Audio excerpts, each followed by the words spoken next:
Ya, ini judul bukunya ya, Good Political Party Governance, Tata Kelola Partai yang Amanah.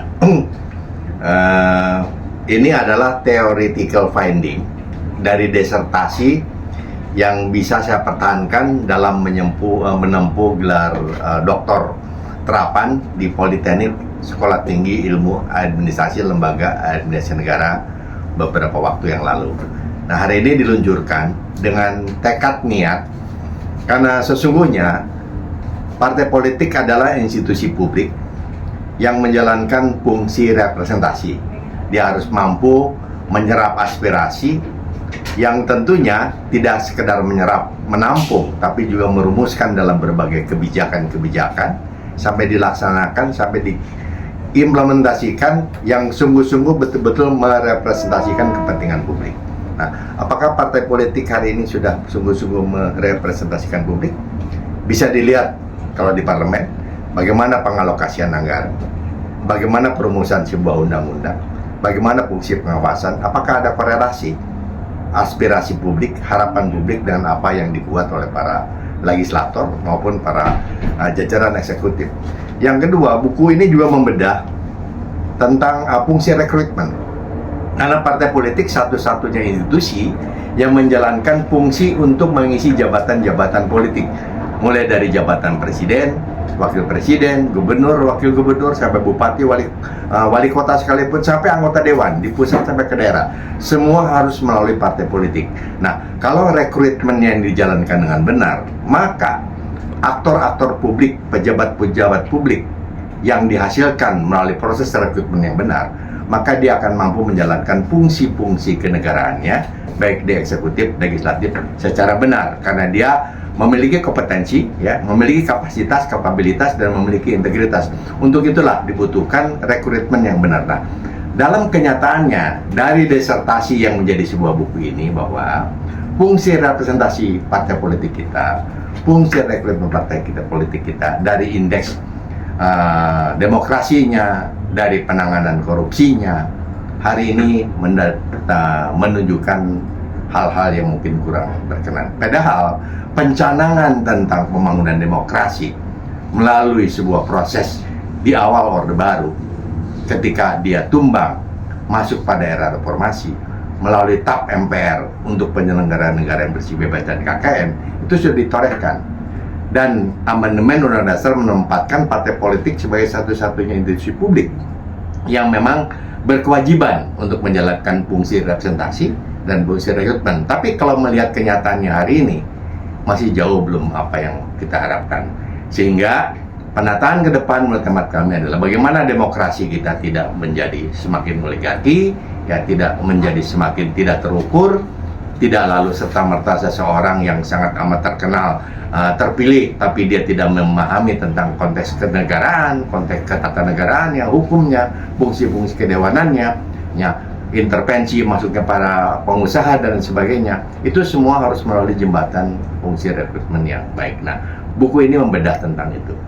Diharapkan kehadiran dari semua pihak untuk hadir dalam peluncuran buku tersebut pada tanggal 26 Oktober di Nusantara 4, ya, mulai dari pukul 9. Sekaligus juga ini adalah salah satu bentuk legacy, bentuk pertanggungjawaban saya, karena saya terpilih mendapatkan muri untuk anggota DPR berkesinambungan terlama selama 7 periode, yang tentunya saya harus mampu mempertanggungjawabkan apa yang kami peroleh ini dalam bentuk membuat sebuah karya pemikiran, sebuah buku yang diharapkan bisa menjadi pedoman pegangan bagi segenap partai politik dalam menjalankan fungsi representasi dan fungsi rekrutmen. Saya kira itu.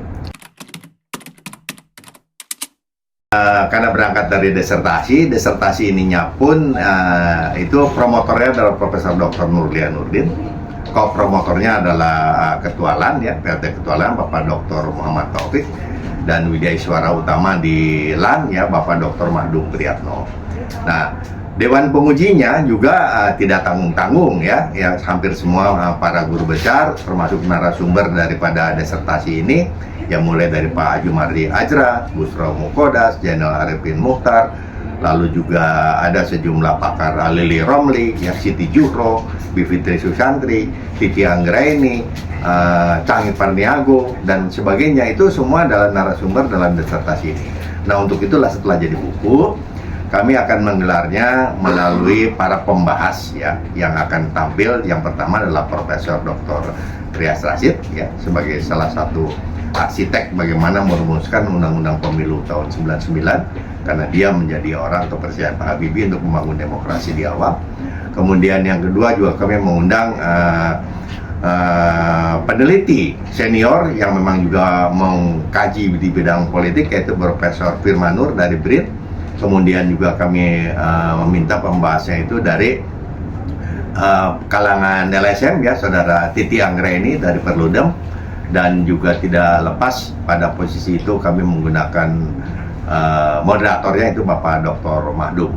Dan tentunya tidak kalah pentingnya juga selain Pak Firman Nur ini juga kami mengundang Pak Rias Rasyid, ya, Pak Jainal Arifin Muchtar, ya, penggagas hukum tata negara anti korupsi dari UGM. Saya kira itu yang akan tampil di tanggal 26.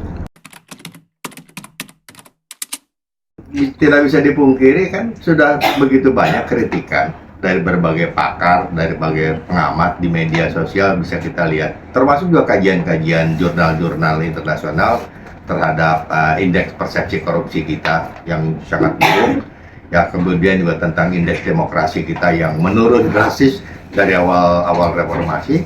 Dan kritikan-kritikan ini kan sudah disuarakan di mana-mana, seperti munculnya pelarangan kebebasan orang untuk berbicara dan sebagainya, tekanan, intervensi, sampai menimbulkan yang namanya oligarki kekuasaan, intervensi para pengusaha. Ya, ada istilah lagi cawe-cawe, itu kan sesuatu yang hari ini bisa kita rasakan. Nah, oleh karena itu menurut hemat kami, kesemuanya itu akan menutup peluang untuk sebuah ide-ide gagasan yang baik untuk tata kelola pemerintahan. Bagaimana korupsi hari ini, itu kan juga bisa kita lihat tidak jauh lebih bahkan mungkin lebih parah dari zaman Orde Baru.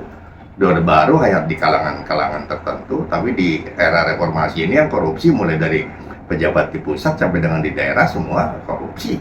Indeks persepsi korupsi kita sangat buruk. Nah, oleh karena itu menurut hemat kami ke depan bagaimana fungsi rekrutmen dan fungsi representasi ini dikorelasikan dengan teorinya isi Yaman. Bagaimana partai politik itu membuat sebuah pemerintahan efektif, ya, membuat bebas korupsi dan adanya stabilitas. Nah, saya harapkan dari pemerintahan yang sekarang ini aspek stabilitas saya melihat mungkin ada harapan dengan mengakomodir seluruh kekuatan, ya. Pemerintahan efektif, ya, dengan harapan mudah-mudahan institusi yang gemuk ini bisa diefektifkan semakin bulat. Nah, terutama pemberantasan korupsi juga sudah ada statement dari Pak Prabowo, jangan main dengan APBN. Itu harapan kami ke depan. Nah, terkait dengan posisi saya, bagaimana dalam konteks ini bisa 7 periode? Sederhana menurut hemat saya, karena memang fungsi-fungsi itu dijalankan. Nah, model finding daripada fungsi representasi itu apa? Rumah aspirasi fungsional wakil rakyat. Saya memiliki rumah aspirasi fungsional wakil rakyat di Dapil yang kerjanya memang menyerap, menampung aspirasi, memperjuangkan aspirasi, dan mengembalikannya pertanggungjawabannya seperti pembentukan berbagai peraturan perundang-undangan yang memang ada nilai-nilai sisi lebih kepentingan mereka, hubungan keuangan pusat dan daerah, bagaimana DAU dan DAK, ya. Begitu pula dengan pemekaran, saya mekarkan Banjar, saya mekarkan Pangandaran, itu fungsi representasi seorang wakil rakyat. Dan yang berikutnya juga dalam rangka itu semua, menurut hemat kami ke depan dalam hal rekrutmen. Nah, rekrutmen ini akan menjadi semakin baik, ya, tidak hanya sekedar jumlah anggota dewan yang terpilih banyak, bukan, tapi sejumlah orang yang memiliki kapasitas, kapabilitas untuk menjalankan tugas-tugas kenegaraan. Dia harus tahu tentang bagaimana hubungan antar lembaga, bagaimana eksekutif, legislatif, bagaimana fungsi-fungsi kedewanan, aturan-aturan hukum yang ada. Itu harus pada posisi kemampuan yang ada. Nah, oleh karena itu menurut hemat kami, hal-hal yang seperti ini ke depan harus ada semacam lembaga kaderisasi dan rekrutmen yang itu semua dimiliki semua partai politik. Jadi saya bertahan untuk bisa 7 kali. Ya, sederhana aja, saya menjalankan prinsip sebagaimana tupoksi saya sebagai seorang wakil rakyat. Saya harus mampu mempresentasikan kepentingan rakyat. ya. Dan untuk itu semua diberikanlah yang terbaik kepada masyarakat sehingga mereka itu paham, sehingga mau pakai serangan uang sekalipun gitu ya, money politik sekalipun, tapi kalau kita sudah bisa diterima keberadaannya oleh masyarakat, insya Allah masyarakat akan mengenang dan menghargai kita. Itulah yang saya lakukan.